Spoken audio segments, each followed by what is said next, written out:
back to a new episode of the Health Sci Huddle. Today I'm with a very exciting and cool guest. I have Makayla here with me today. So, hi, Makayla. We are so happy you're here. And thank you so much for making the time to be here with us today. Makayla just actually got her pin, her nursing pin. Her pinning ceremony was this Wednesday. So, we're so excited to hear about your nursing school journey and all the cool, fun stories that you have.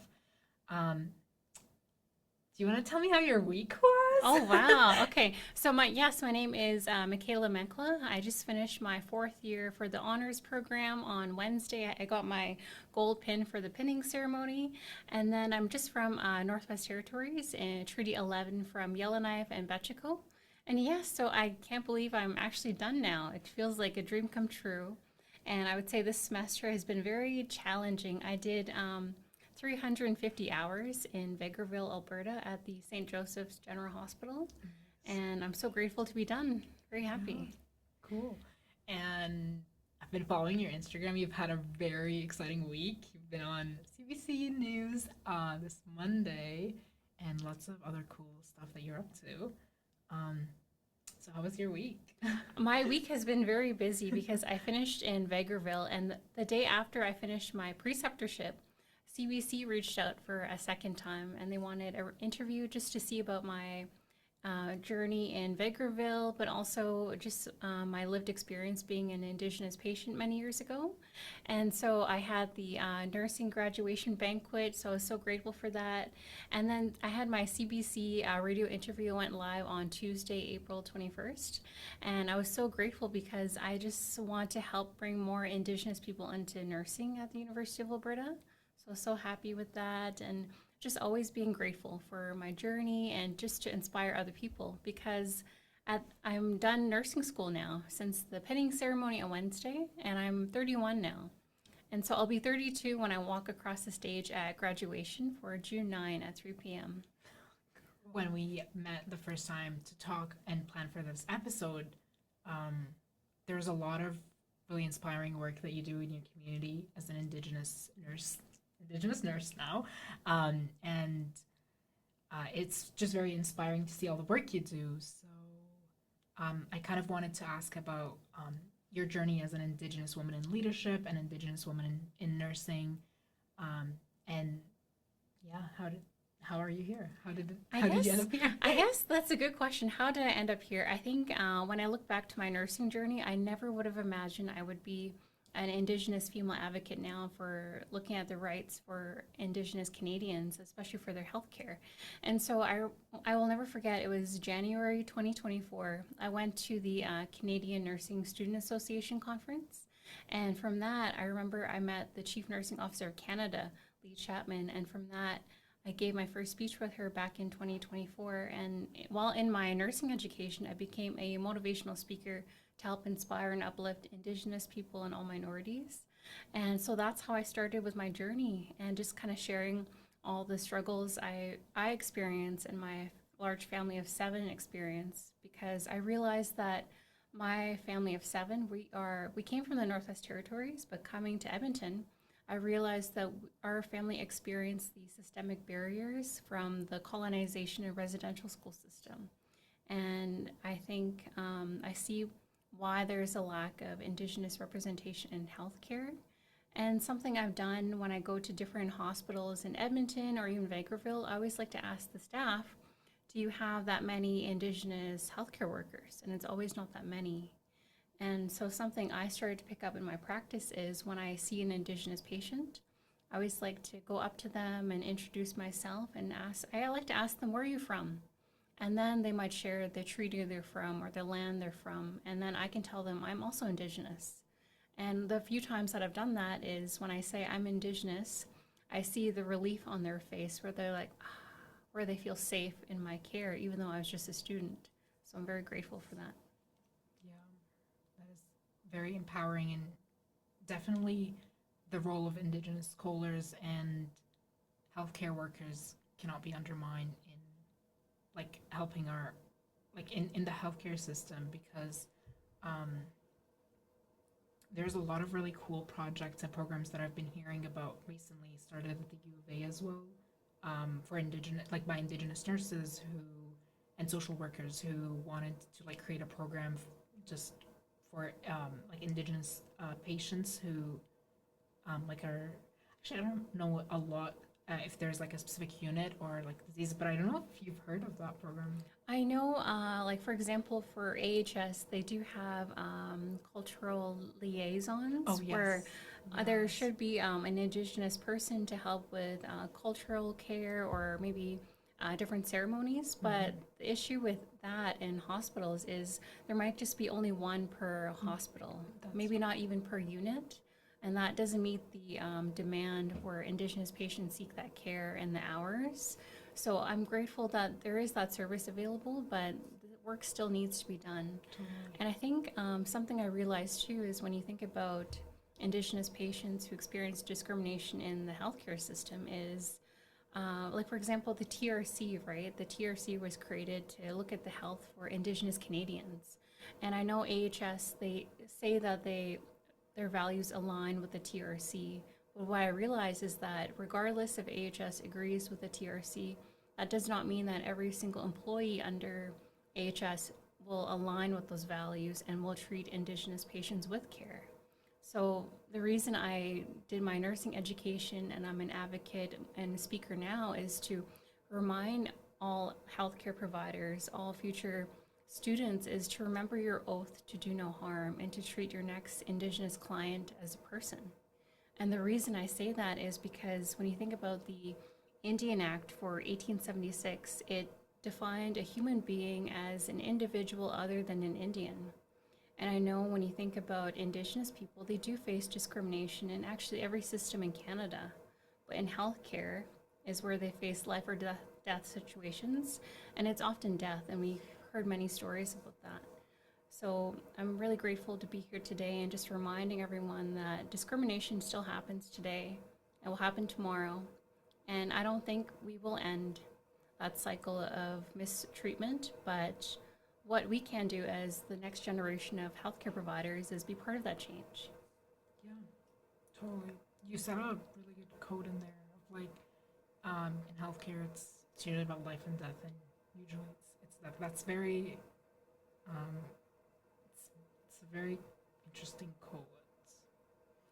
Um yeah, and then the health inequities that are faced right now by indigenous patients were are like you mentioned the legacy of a lot of like colonization and like history and systems and not just individual patients that have like individual factors, but it's more related to systemic barriers there as well.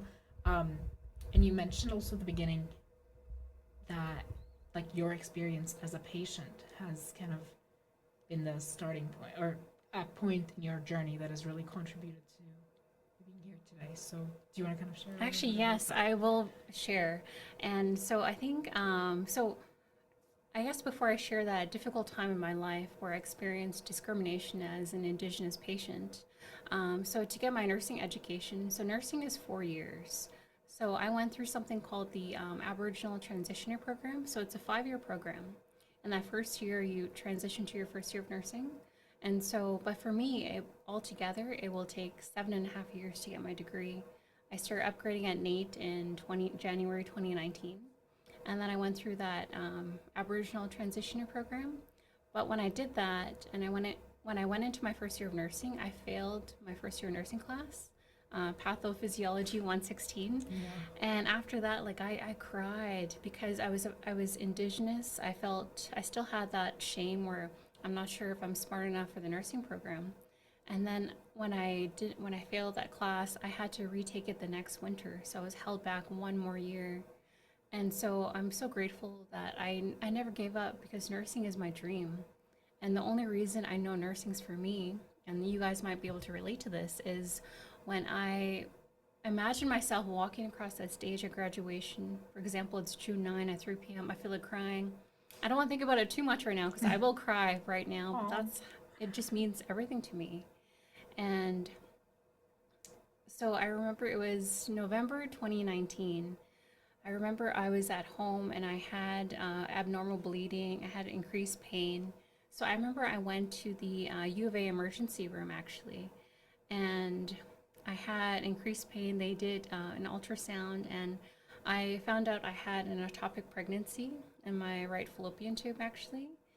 And so a few days went by, and they were trying to decrease that pregnancy hormone to get rid of it safely because my life could be at risk, and it was. And so a few days go by, and I remember one evening, I had my stomach was expanding to abnormal amount, and it's not normal bloating, but at the time I didn't know what it was. But through my nursing education, I realized that's when I started bleeding internally, and I didn't know what it was. I was supposed to go to Royal Alex a day sooner to get treatment, but they were understaffed, short-staffed. But I remember when I was at the U of A emergency again because I had increased pain, something was wrong, and I had more bleeding. And so the medical doctor did an ultrasound, and he said everything's okay, nothing's wrong. And then he left, and then the nurse came by, but I still had a lot of pain, abdominal pain. And I asked the nurse for pain medication, and I'll never forget the way she looked at me and treated me. She looked so annoyed and upset that I asked for pain medication. I didn't, at the time, I was so confused. I didn't know why she was treating me this way because I was in pain. And years go by, like when I think about it now, I know why she was treating me that way. She assumed that I was drug seeking because I'm Indigenous. And so when I realize that now, I almost lost my life during that time because I remember when I eventually had to go to the Royal Alex emergency room and I was waiting for my name to be called. The best way I could describe it, when I was sitting in that emergency room chair, the pain was very intermittent, and every time it would go to straight 10 out of 10 pain like I've never experienced. And the best way I could describe sitting there in that chair in that moment is I felt like I was dying, and I was. So I had to have emergency surgery that day because the nurse and doctor came in. They did the quick bedside ultrasound, and I was bleeding internally. And so in the end, I lost my right fallopian tube because there was too much internal bleeding and they couldn't save it. And of course, I cried.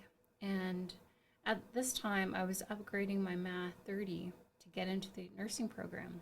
So I wasn't even in nursing, but I woke up, I survived, and I'm so grateful that I went through that experience because to share my story and a message to anyone who feels like giving up on nursing or is not sure. I believe that we can survive everything that we go through. And so it's hard to think about it now, but I'm so grateful I went through discrimination as an Indigenous patient to share my lived experience, to share with other students, and to really show future Indigenous healthcare providers that we belong here in healthcare. So I'm always grateful to share my journey, my story, and I realize that I will never be ashamed about what I went through.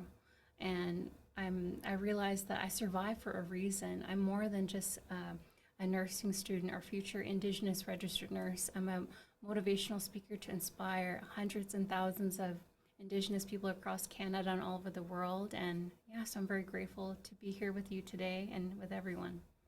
This is such a powerful story, and I really, really appreciate the experiences and the stories that you're sharing with us um, today.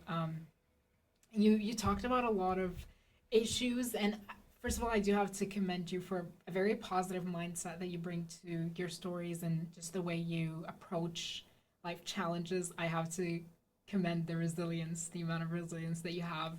Um, Thank you so much for sharing Thank again. you. Okay, so you mentioned the bias, like the amount of bias that is faced in the healthcare system against Indigenous patients.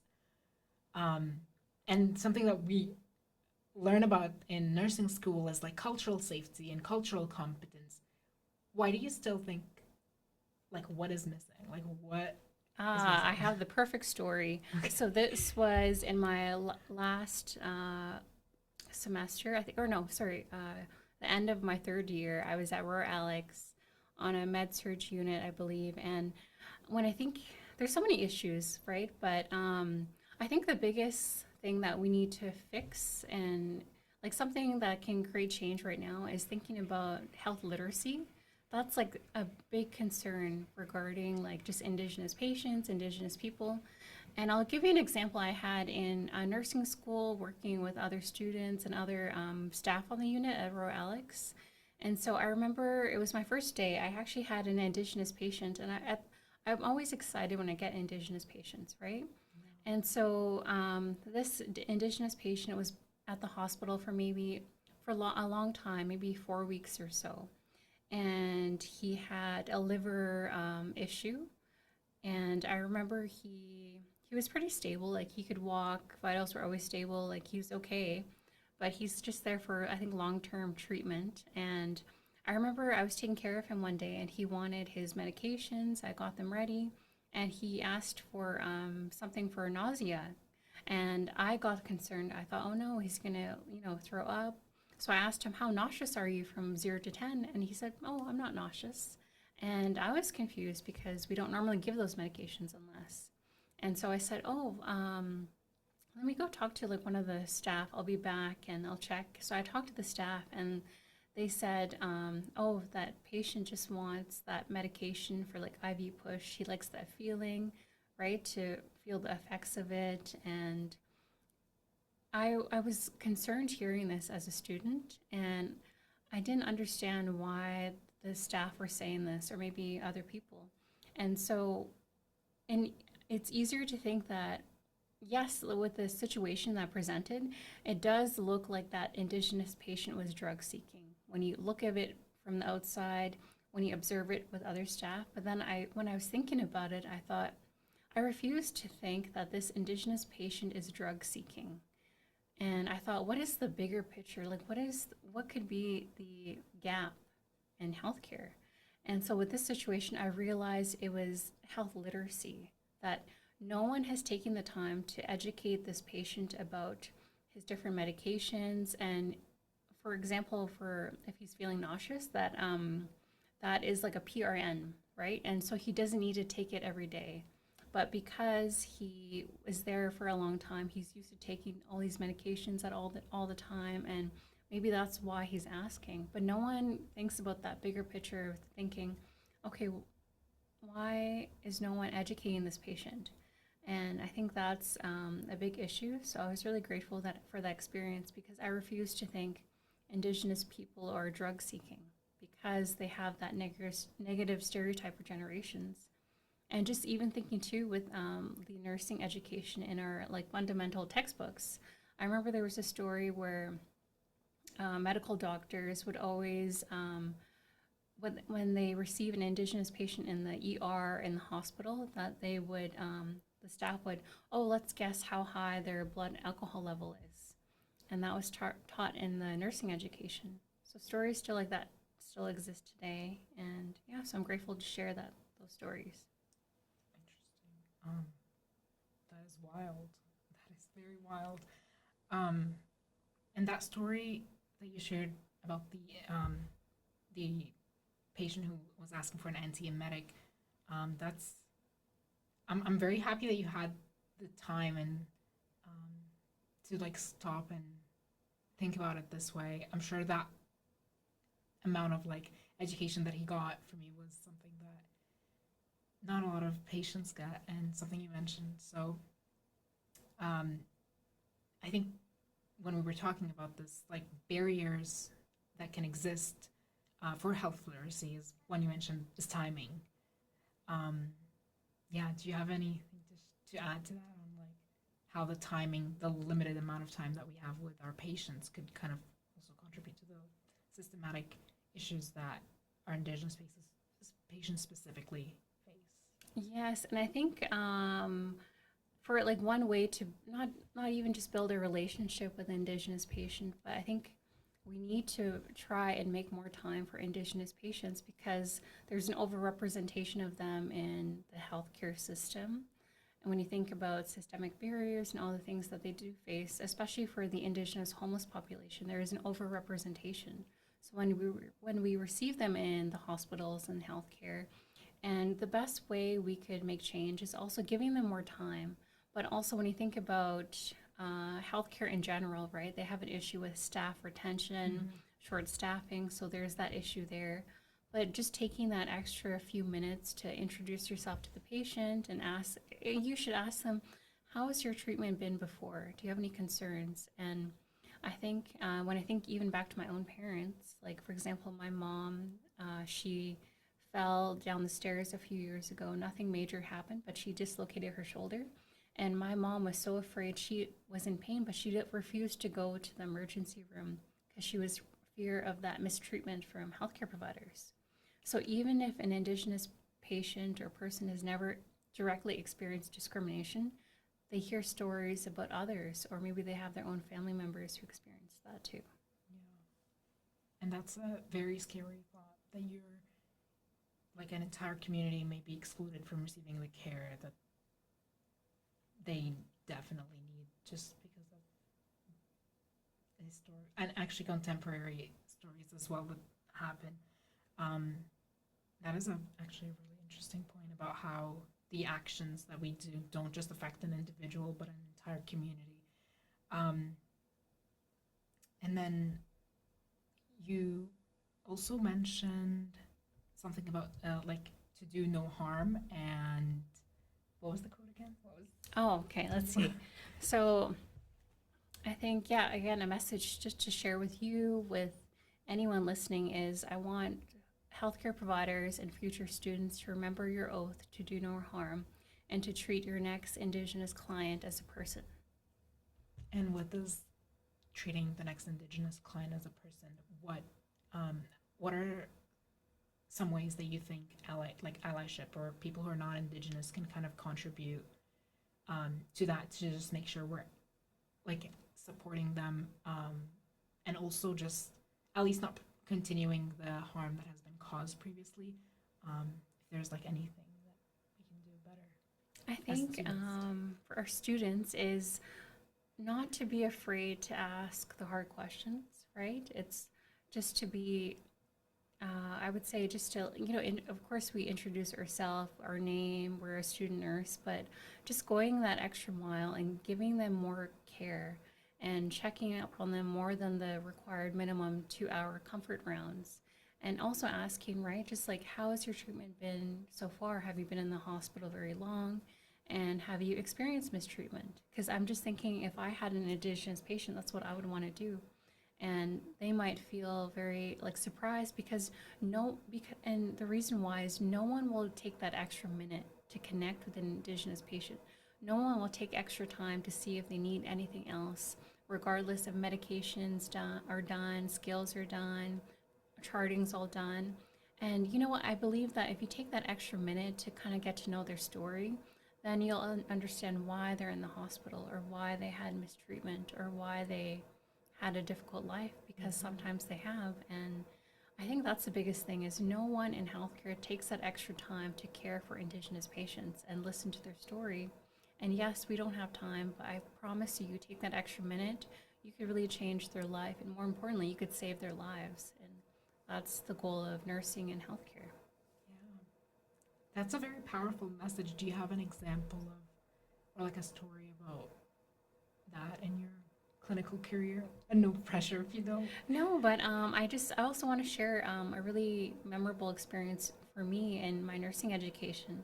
So this was last year. I worked with Boyle Street with the homeless population, and I remember my first day working with Boyle Street. I think I cried before I even started because I know that there's a lot of Indigenous people on the streets that are homeless that don't have proper care.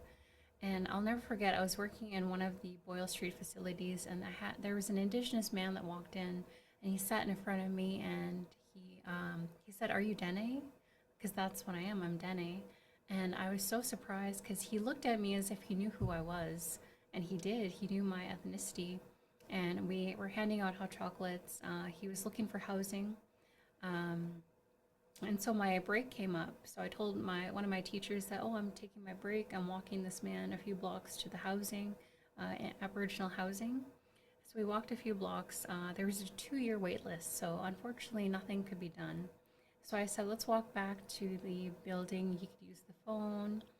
And so anyways, we're walking side by side, and I'm just sharing with him kind of what I've been sharing with you or everyone here, my dreams, my goals to help Indigenous people in Canada, and just being that motivational speaker.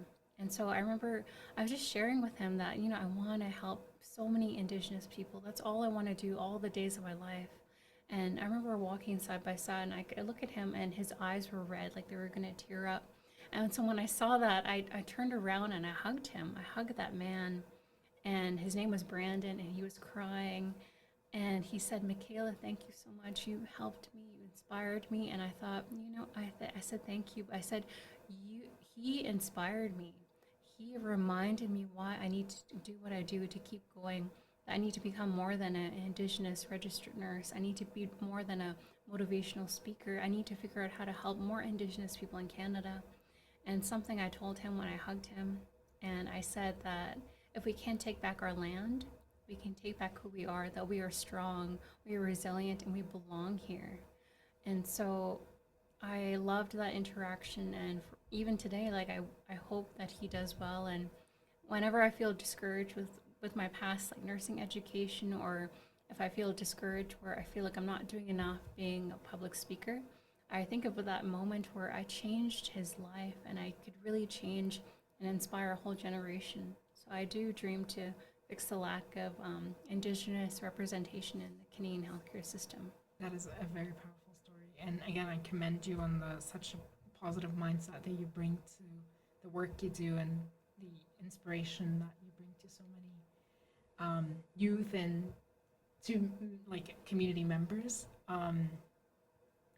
And something that like I kind of thought of when you were sharing this was the concept of like intersectionality as well, and how can maybe like student nurses or just like student clinicians or even clinicians who are currently in the workforce um, like better understand the better learn about what they need to know in order to better serve the Indigenous community.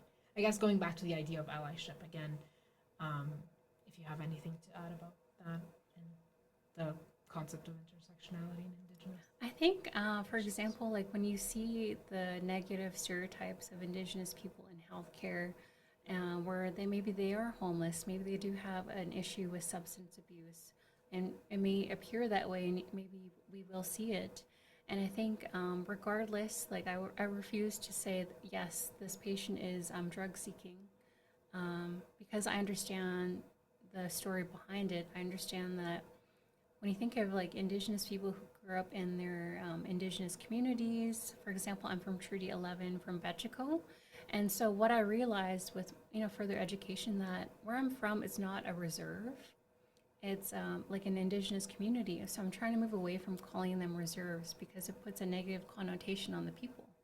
But also realize that, so for example, where I'm from, the roads are not paved. Water is delivered to each home, right? And I was surrounded by poverty. And so it's hard for when an Indigenous person grows up in that environment, it's hard for them to think that they could become successful.